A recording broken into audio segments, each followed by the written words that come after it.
안녕하세요, 치치입니다. 낮에는 아직 폭염의 기운이 있지만 하늘만 봐도 가을이 물씬 느껴져요.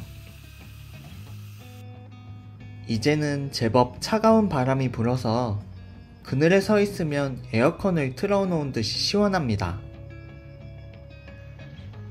오늘은 정원 말고 밭에 왔어요. 척박한 허허벌판인 객토를 일궈서 밭으로 만들었어요.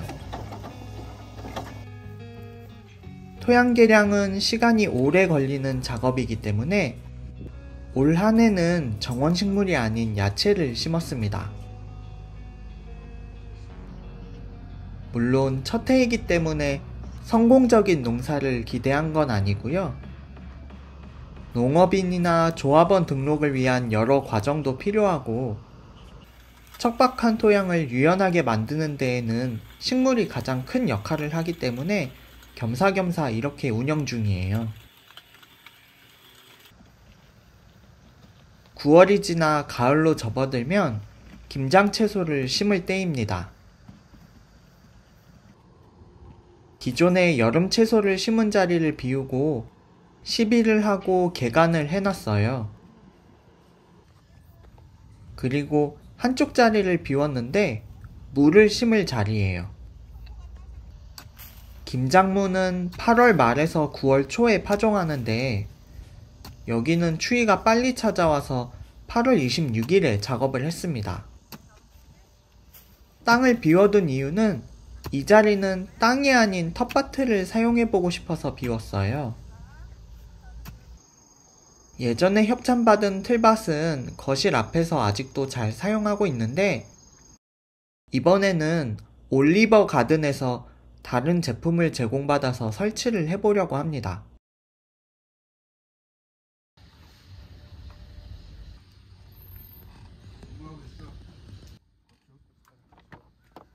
플라스틱 소재인데 나무처럼 만들었어요.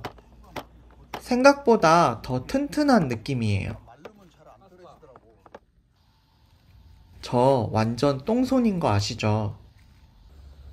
이런 뚝딱뚝딱은 원래 제가 아니라 아버지와 형이 전문인데 촬영을 위해서 어쩔 수 없이 제가 조립을 했는데요. 조립 시에 도구가 필요한 것도 아니고 약간의 힘만 있으면 누구나 쉽게 조립할 수 있는 것 같아서 다행이었어요.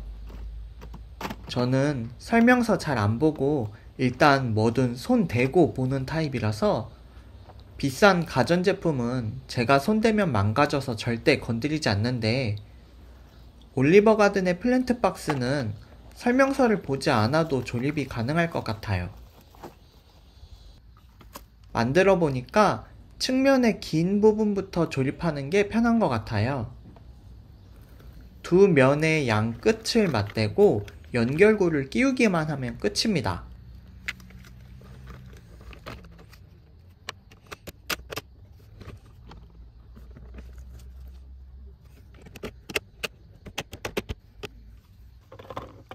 모서리 부분은 기역자 형태의 연결고를 끼워주세요.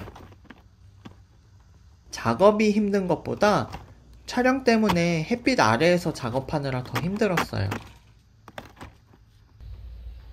제가 원래 땀이 거의 나지 않는 체질이라서 군대에 있을 때도 똑같이 훈련받는데 농땡이 부린다고 괜히 혼났거든요. 그런데 요즘엔 아무것도 안 해도 밖에만 있으면 눈을 뜰 수 없을 정도로 땀이 나더라고요.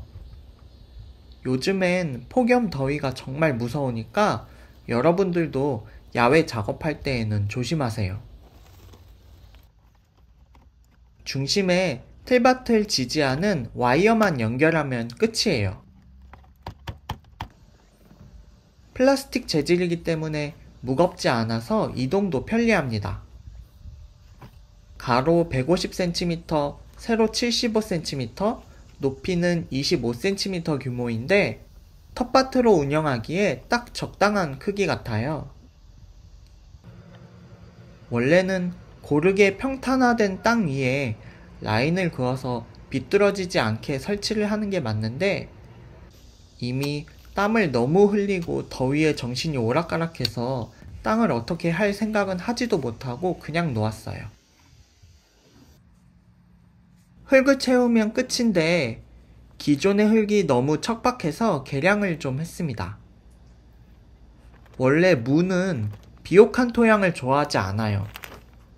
비료 성분이 많으면 오히려 맛이 없어져서 그냥 심는 게 좋은데 워낙에 척박하기도 하고 배수가 조금 좋지 않아서 개량했어요.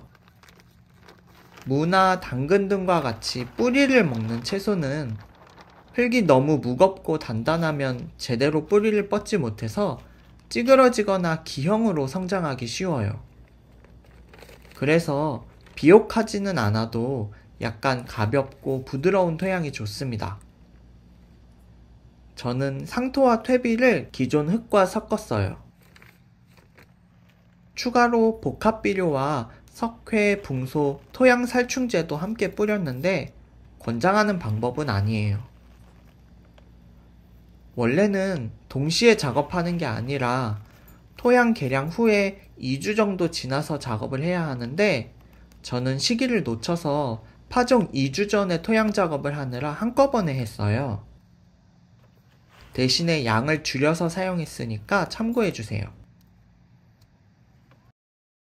혹시나 초보분들을 위해서 석회나 붕소를 왜 넣는지 짧게 알려드릴게요. 석회는 농사를 오래 짓거나 화학비료와 방제 등으로 산성화된 토양을 중화시켜서 중성으로 만드는 데 필요해요. 솔직히 제 경우에는 거의 필요가 없어서 석회를 따로 뿌리지 않고 석회가 소량 함유된 복합비료를 사용했습니다. 붕소는 식물 세포가 더 알차게 성장하는 데 도움이 돼요. 그래서 배추는 알이 더 꽉 차게 만들고 무는 더 알통처럼 큰 무가 달리도록 도와주는데 미량 요소이기 때문에 많은 양을 필요로 하지는 않고 이 플랜트 박스 하나에 밥수저로 2스푼 정도면 될 것 같아요. 흙까지 완성이 되어서 물을 뿌렸습니다. 이 상태로 작물을 심으면 뿌리가 녹을 수 있어서 짧은 기간이지만 2주 동안 여러 차례 물을 줬다 말렸다 하면서 여러 성분이 흙과 빠르게 동화되도록 만들어야 해요.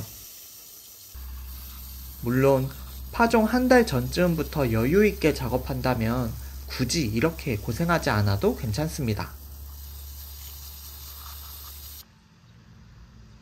플랜트 박스 설치를 끝내고 보니 기준 라인을 잡지 않은 게 눈에 거슬리네요.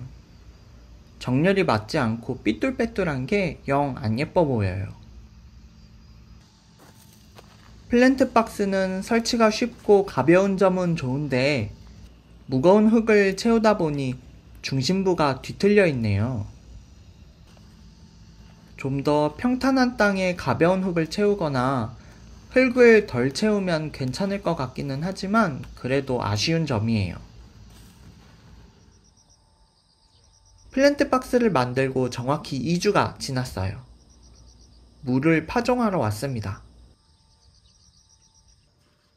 다행히 중간에 비가 2번이나 왔어요. 텃밭에는 그새 잡초가 올라왔지만 문제는 아니에요.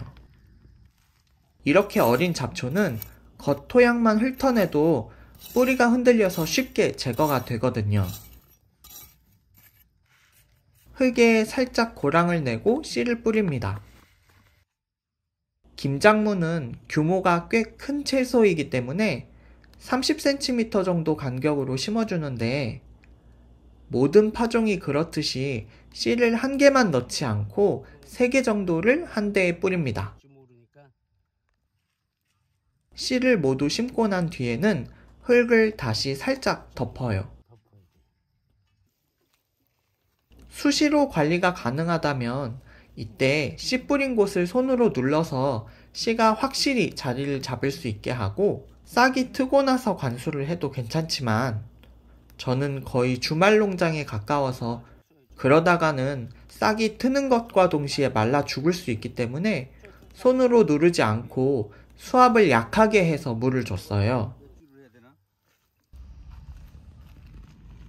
파종을 하고 주말에 가보니까 싹이 올라왔어요. 역시나 척박한 토양이다 보니 바싹 말라 있습니다. 어린 싹은 물을 너무 자주 주는 것도 문제가 되지만 뿌리가 성장하는 때에 물이 마르면 쉽게 죽어버려요. 그래서 겉 토양이 바싹 마르기 전에 관수를 해야 합니다. 파종 시에 3개씩 심어서 조만간 속는 작업도 해야 돼요. 다행히 토양 때문에 문제가 생기는 것 같지는 않습니다. 이 정도면 김장쯤에 문제 없이 캘 수 있을 것 같아요.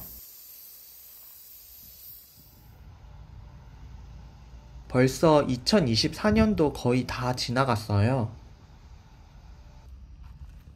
이 물을 빼내고 나면 내년을 위해서 대대적인 작업이 또 필요하겠죠. 정원도 지금 계속해서 리뉴얼 중이에요. 지금 정원 환경에 맞지 않는 장미와 나무들을 빼내고 최대한 관리를 덜 할 수 있는 식물로 교체하거나 좀 더 강건하고 개화성이 좋은 장미로 교체 중이에요. 전정도 끝났고 가을 개화를 기다리는 중입니다. 그럼 영상이 도움이 되셨다면 좋아요와 구독 부탁드리고요. 오늘도 시청해주셔서 감사합니다.